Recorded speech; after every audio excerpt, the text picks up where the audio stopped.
Good morning everyone. I know we're still a little ways out from Halloween yet, but I just can't pass up the opportunity to get even closer to our final destination. Then I might actually be able to branch out a little bit. In the meantime, let's enjoy some early Hallows and take a look at an item intrinsically linked to one of the strangest creatures I've ever encountered, the Horseman's Blade from Terraria. The Horseman's Blade is a large broadsword that bears a vibrant orange blade, with a hilt apparently made up of foliage merged with a stronger material, possibly metal or wood. When swung, the sword can inflict moderate damage onto a target, but will summon a jack-o'-lantern that will home in on the struck target and deal significantly more damage. While being named the Horseman's Blade, the sword is in fact obtainable only from the Pumpkin, rather than the Headless Horseman as may be expected.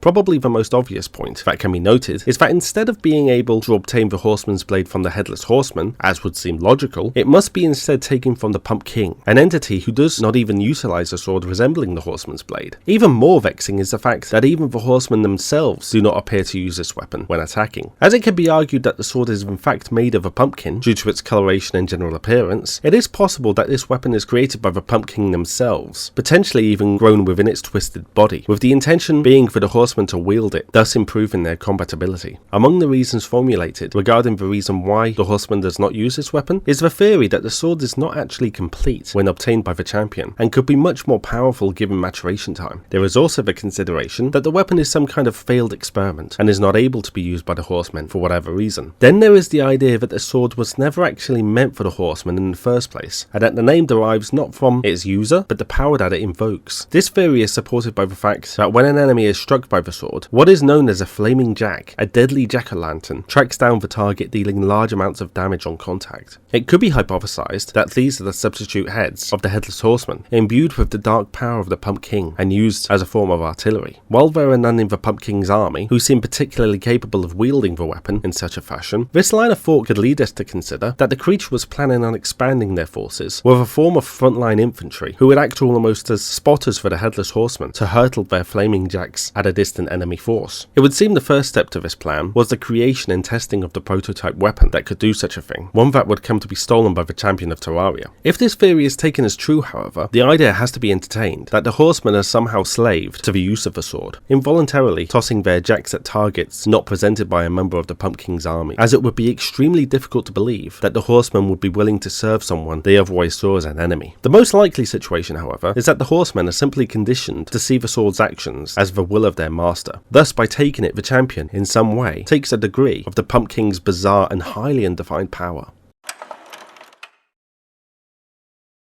The Horseman's Blade is one of those items that does not have a great deal of information surrounding it, even less so than most items in Terraria, and speculation becomes difficult given that the item, along with the individual who drops it, is so unusual. Whereas other seemingly bewildering items can be theorized about within the constraints of Terraria's own logic, the Pumpkin Moon and the Horseman's Blade along with it are especially strange. It is for this reason that the weapon has to be given an artifact rating of remarkable. This one went back and forth with Momentous for a while, but when something's competing with the Meowmere for that rating, it kind of puts it into perspective that even though the Horseman's Blade may be powerful, it's not quite that powerful. Anyways, make sure to subscribe for more course content and become a patron or channel member to support the lecture series. Now go, have a great day, and make sure to get an early start of Halloween, because in my opinion, it's never too soon for chocolate apples and jack-o'-lanterns.